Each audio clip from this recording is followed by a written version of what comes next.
ഉൽപ്പത്തി പുസ്തകം 45 അധ്യായം. അപ്പോൾ ചുറ്റും നിൽക്കുന്നവരുടെ മുമ്പിൽ തന്നെത്താൻ അടക്കുവാൻ വഹിയാതെ എല്ലാവരെയും എൻ്റെ അടുക്കൽ നിന്ന് പുറത്താക്കുവിൻ എന്ന് യോസഫ് വിളിച്ചു പറഞ്ഞു. ഇങ്ങനെ യോസഫ് തൻ്റെ സഹോദരന്മാർക്ക് തന്നെ വെളിപ്പെടുത്തിയപ്പോൾ ആരും അടുക്കലുണ്ടായിരുന്നില്ല. അവൻ ഉച്ചത്തിൽ കരഞ്ഞു. മിസ്രയീമ്യരും ഫറവോന്റെ ഗൃഹവും അത് കേട്ടു. യോസഫ് സഹോദരന്മാരോട്, ഞാൻ യോസഫ് ആകുന്നു, എൻ്റെ അപ്പൻ ജീവനോടിരിക്കുന്നുവോ എന്ന് പറഞ്ഞു.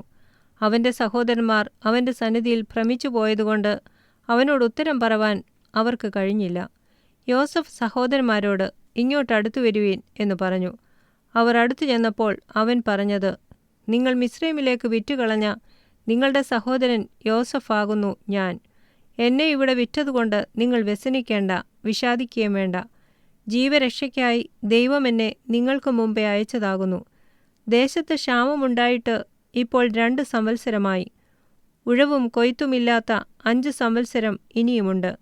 ഭൂമിയിൽ നിങ്ങൾക്ക് സന്തതി ശേഷിക്കേണ്ടതിനും വലിയൊരു രക്ഷയാൽ നിങ്ങളുടെ ജീവനെ രക്ഷിക്കേണ്ടതിനും ദൈവം എന്നെ നിങ്ങൾക്ക് മുമ്പേ അയച്ചിരിക്കുന്നു.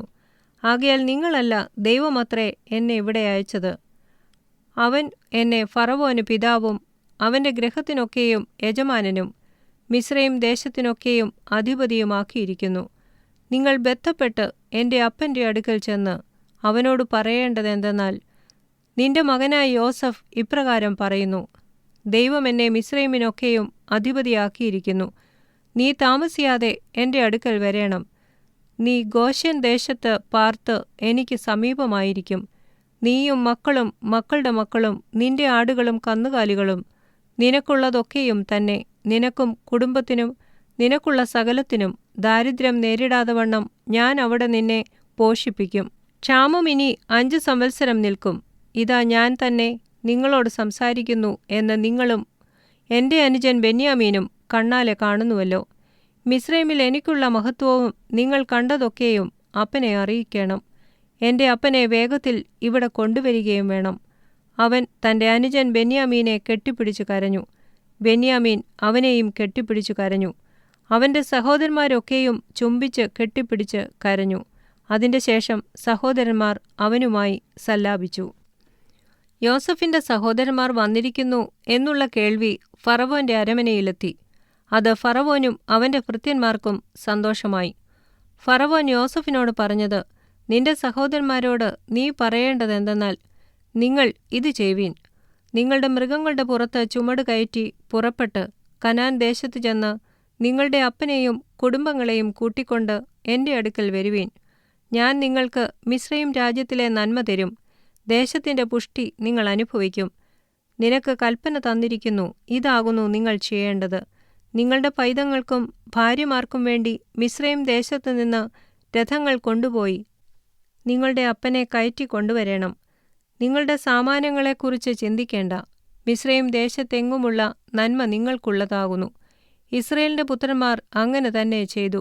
യോസഫ് അവർക്ക് ഫറവോന്റെ കൽപ്പനപ്രകാരം രഥങ്ങൾ കൊടുത്തു. വഴിക്ക് വേണ്ടുന്ന ആഹാരവും കൊടുത്തു.